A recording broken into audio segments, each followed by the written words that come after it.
വഖഫ് നിയമ ഭേദഗതിയുമായി ബന്ധപ്പെട്ട് തീരുമാനങ്ങൾ എടുക്കുന്നതിന് വേണ്ടി രൂപീകരിച്ച ജോയിന്റ് പാർലമെന്ററി കമ്മിറ്റിയുടെ കാലാവധി നീട്ടിവെച്ചു എന്നാണ് നമ്മളിപ്പോൾ കേൾക്കുന്ന വിവരം. എന്തിനാണ് ഇങ്ങനെ നീട്ടിവെച്ചത്? ആരെ തൃപ്തിപ്പെടുത്താനാണ് നീട്ടിവെച്ചത്?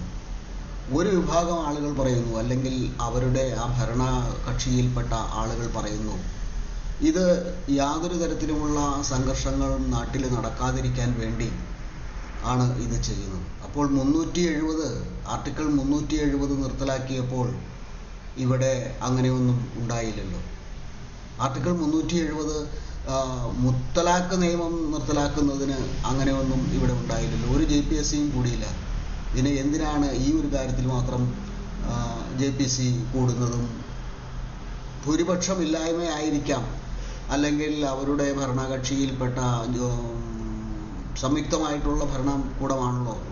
അപ്പോൾ അതിൻ്റെ ഭരണകൂടത്തിൽപ്പെട്ട മറ്റുള്ളവർ കൂടെ സംതൃപ്തി വരാൻ വേണ്ടിയിട്ടാകാം ഈ JPCയുടെ കാലാവധി നീട്ടിവെച്ചതും. എങ്ങനെയായാലും ഇതൊരു കരിനിയമമാണ്. വഖഫ് എന്ന് പറയുന്നത് കരിനിയമമാണ്. നമ്മുടെ ഭരണഘടനയ്ക്ക് മേളിൽ, നമ്മുടെ സുപ്രീം കോടതിക്ക് മുകളിൽ, അവരുടെ വിധികൾക്ക് മുകളിൽ മറ്റൊരു വിധി ഉണ്ടാവാൻ പാടില്ല. ഈ ലോകത്തിൽ ഒരു സ്ഥലത്തും അതങ്ങനെ ഇല്ല. ഈ ലോകത്തിൽ ഒരു സ്ഥലത്തും അങ്ങനെയില്ല. അവരുടെ ഭരണഘടനയാണ്. ഭരണഘടനയ്ക്ക് മുകളിൽ മറ്റൊരു ആൾക്ക്, മറ്റൊരു കക്ഷിക്ക് ഇത് വന്നാൽ ഇവിടെ മറ്റുള്ളവർക്കും ജീവിക്കണ്ടേ? ഇതാണ് സിമ്പിളായിട്ടുള്ള ചോദ്യമാണ് നമ്മൾ ചോദിക്കുന്നത്. മറ്റുള്ളവർക്കും ഇവിടെ ജീവിക്കണ്ടേ? ഇവരുടെ മതനിയമം, വഖഫ് എന്ന് പറയുന്നത് മതനിയമമാണ്. അത് മുസ്ലിം ലോയാണ്, ഇസ്ലാം മതത്തിൻ്റെ ലോയാണത്. വഖഫ് എന്ന് പറയുന്നത് വഖാഫ എന്ന അറേബ്യൻ വാക്കിൽ നിന്നാണ് വഖഫ് എന്ന വാക്ക് ഉണ്ടായിരിക്കുന്നത്. ഇവിടെ എല്ലാവർക്കും ജീവിക്കണം, അവരും ജീവിച്ചോട്ടെ, നമുക്ക് ജീവിക്കാം, എല്ലാ മതസ്ഥർക്കും ജീവിക്കണം. മതേതരത്വം എന്ന് പറയുന്ന ആ ഒന്ന്, അതാണ് അപകടം സൃഷ്ടിച്ചത്. അവർക്ക് മാത്രം മതേതരത്വം. ഇത് ഏത് നാട്ടിലാണ് ഇതൊക്കെ നടക്കുന്നത്? ഇത് നമ്മുടെ നാട്ടിൽ മാത്രമാണ് ഇതൊക്കെ നടക്കുന്നത്. നമ്മളെന്താണ് ഇങ്ങനെ ഭീരുക്കളായി പോകുന്നത്? ധീരന്മാരാകാൻ വേണ്ടിയിട്ടാണ് നമ്മുടെ വേദങ്ങളും ഉപനിഷത്തുകളും ഒക്കെ നമ്മളെ ഉദ്ബോധിപ്പിച്ചുകൊണ്ടിരിക്കുന്നത്. നമ്മൾ ധീരന്മാരാകാനാണ്. ആ ധൈര്യം ചോർന്നുപോയി, നമ്മുടെ ഉള്ളിൽ നിന്ന് ആ ധൈര്യമൊക്കെ ചോർന്നുപോയി, നമ്മൾ ദുർബലരായി എന്ന് ഇവർക്ക് മനസ്സിലാവുന്നുണ്ട്. അതുകൊണ്ടാണ് ഇവർ അരിയും മലരും കാത്തുവെച്ചോളൂ എന്നൊക്കെ പറഞ്ഞ് മുദ്രാവാക്യം വിളിക്കുന്നത്. അവർക്കെതിരെ ഒന്നും ഒരു കേസുമില്ല ഇവിടെ. ഹമാസിൻ്റെ നേതാവിനെ കൊണ്ടുവന്ന് ഇവിടെ പ്രസംഗിപ്പിച്ചതിനും ഒരു കേസുമില്ല. ആർക്കെതിരെയും ഒരു കേസുമില്ല. എന്താണ് ഇവിടെ നടക്കുന്നത്? മറ്റുള്ളവർക്കും ഇവിടെ ജീവിക്കണ്ടേ? നമ്മൾ പറയുന്നത് ഇത്ര മാത്രമേ ഉള്ളൂ, അവരും ജീവിക്കട്ടെ, നമുക്കും ജീവിക്കണം. ഈ ഒരു സിമ്പിളായിട്ടുള്ള കാര്യമാണ് പറയുന്നത്. ന്യൂനപക്ഷം എന്ന് പറയുന്നത് മുസ്ലിങ്ങൾ മാത്രമാണോ? മറ്റുള്ള ആളുകളില്ലേ? ക്രിസ്ത്യാനികളില്ലേ? ന്യൂനപക്ഷത്തെ എതിർക്കുന്നു, ന്യൂനപക്ഷത്തെ ആക്രമിക്കാൻ വേണ്ടി ഓരോന്നൊക്കെ ചെയ്യുന്നു എന്നൊക്കെയാണ് ഇവരുടെ ബുദ്ധികളായിട്ടുള്ള നേതാക്കന്മാർ പറഞ്ഞുകൊണ്ടിരിക്കുന്നത്. ഇത് നമുക്കിവിടെ അംഗീകരിക്കാനായിട്ട് സാധിക്കില്ല. ഇത് നമ്മൾ അംഗീകരിക്കാൻ പാടില്ല. ഇതിനെ നമ്മൾ എതിർക്കണം. ഈ കാര്യങ്ങളൊക്കെയാണ് നിഷ്പക്ഷമതികളായിട്ടുള്ള ആളുകൾ പറഞ്ഞുകൊണ്ട് വരുന്നത്. ഇതെൻ്റെ ഭൂമിയാണ്, ഇത് വഖഫിൻ്റെ ഭൂമിയാണ് എന്ന് വഖഫ് ബോർഡ് ചൂണ്ടിക്കാണിക്കുന്ന ഭൂമിയെല്ലാം വൺസ് എ വഖഫ് ഓൾവേസ് വഖഫ്. കരിനിയമമല്ലേ ഇത്? പാർലമെന്റ് ഇരിക്കുന്നത് വഖഫിൻ്റെ ഭൂമിയിലാണെന്ന് ഇവർ പറയുന്നു. അങ്ങനെയാണെങ്കിൽ പിന്നെ എന്തുകൊണ്ട് അത് തിരിച്ചു പിടിക്കാൻ ഇവർ ശ്രമിക്കുന്നില്ല? ഇതിനെതിരെ നമുക്ക് സിവിൽ കോർട്ടിൽ പോകാനായിട്ട് പറ്റില്ല. ഇവരുടെ ഒരു ട്രൈബ്യൂണലുണ്ട്. ആ ട്രൈബ്യൂണലിൽ ഇരിക്കുന്ന ആളുകൾ ആരൊക്കെയാണ്? മുസ്ലിം നാമധാരികളായിട്ടുള്ള ആളുകളാണ് അവിടെ ഇരിക്കുന്നത്.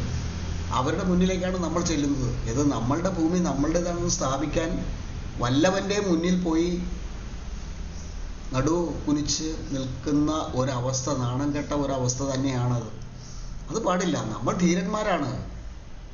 നമ്മൾ അഹിംസാവാദികളായി പോയി എന്നുള്ളത് കൊണ്ട് നമ്മൾ ഭീരുക്കളാണെന്ന് ഇവർ ധരിക്കാൻ പാടില്ലല്ലോ. അപ്പോൾ അതുകൊണ്ട് തന്നെ ഈ വഖഫ് നിയമം, ഈ കരിനിയമം ഭേദഗതികളൊന്നുമല്ല അവിടെ വേണ്ടത്. അത് തന്നെ എടുത്തു കളയുകയാണ് വേണ്ടത്. മുത്തലാഖ് നിർത്തലാക്കിയില്ലേ, അതുപോലെ അതൊക്കെ എടുത്തു കളയുകയാണ് വേണ്ടത്. അവരെ കൂടി സഹായിക്കാൻ വേണ്ടിയിട്ടുള്ള കാര്യമാണ് ഈ പറയുന്നത്. കുറേ ആളുകൾക്ക് വേണ്ടി മാത്രമായിട്ടല്ലല്ലോ നിയമം ഉള്ളത്. എല്ലാവർക്കും നിയമത്തിൻ്റെ കീഴിൽ, നിയമത്തിൻ്റെ കണ്ണിൽ എല്ലാവരും തുല്യരാണ് എന്നാണ് നമ്മൾ പഠിച്ചിരിക്കുന്നത്. പക്ഷേ ഇവിടെ നോക്കൂ, ഇവിടെ സംഭവിക്കുന്ന എന്താണ്? ആരാണ് കുടുംബാസൂത്രണത്തെ തുരങ്കം വെച്ചത്?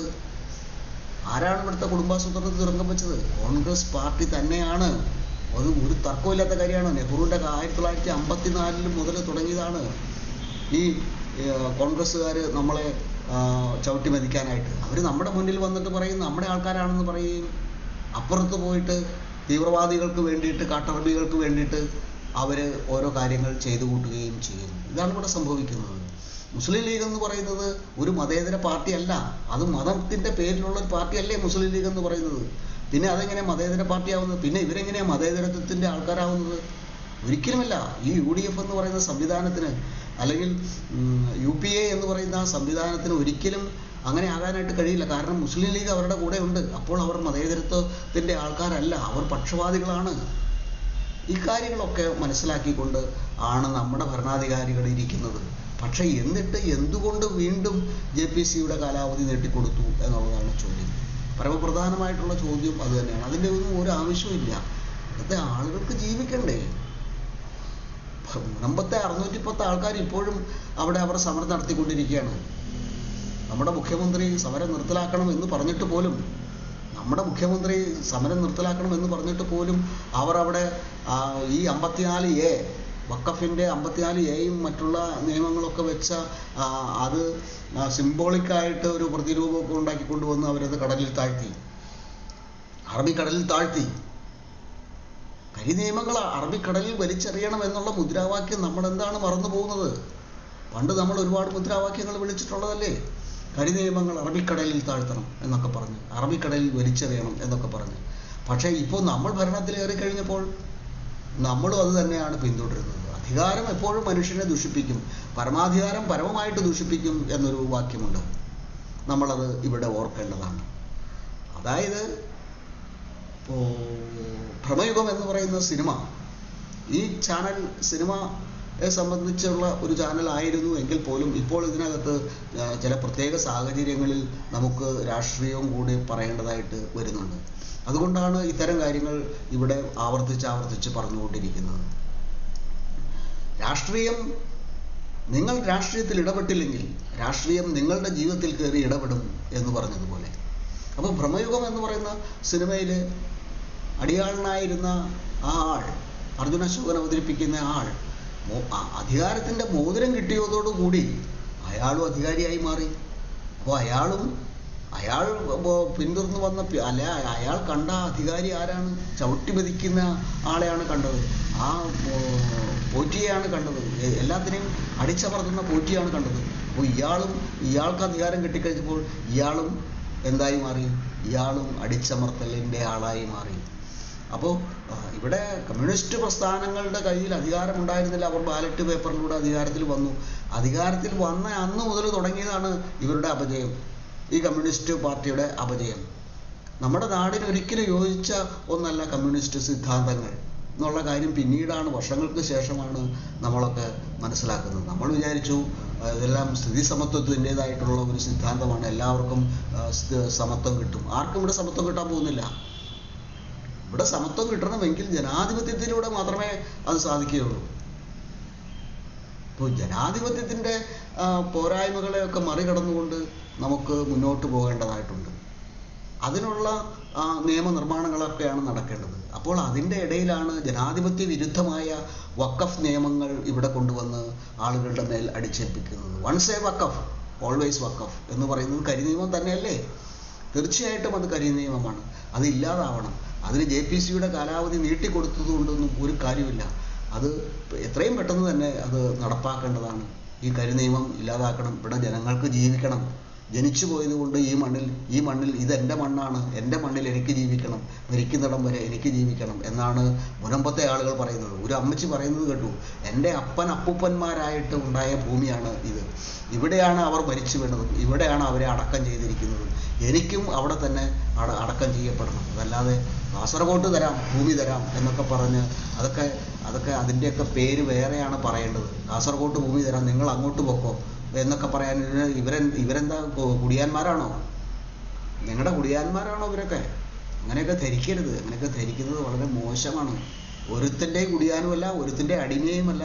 നിങ്ങളുടെ കിതാബിൽ അങ്ങനെ അടിമത്വം എഴുതി വെച്ചിട്ടുണ്ടെങ്കിൽ അത് നിങ്ങൾ എടുത്താൽ മതി, നിങ്ങളുടെ വീട്ടിലെടുത്താൽ മതി. അതല്ലാതെ ഞങ്ങളുടെ വീട്ടിലേക്ക് കൊണ്ടുവരണ്ട, ഞങ്ങളുടെ കുടുംബത്തിലേക്ക് കൊണ്ടുവരണ്ട. ഞങ്ങൾ സ്വതന്ത്രരായിട്ടുള്ള മനുഷ്യരാണ്, നിങ്ങളെപ്പോലെ അടിമകളല്ല. 6-ാം നൂറ്റാണ്ടിൽ എഴുതിയ കിതാബിൽ എഴുതിയ അതേ കാര്യം അങ്ങനെ തന്നെ പറഞ്ഞുകൊണ്ടിരിക്കുന്നത് നിങ്ങളാണ് അടിമകൾ. അപ്പോൾ നമ്മുടെ അടുത്ത് അത് കൊണ്ടുവരണ്ട എന്ന് മാത്രമാണ് നമുക്ക് പറയാനുള്ളത്. എത്രയും പെട്ടെന്ന് തന്നെ ഈ കരിനിയമം ഇല്ലാതാക്കണം എന്ന് ഗവൺമെൻറ്റിനോട് അഭ്യർത്ഥിക്കുകയാണ്.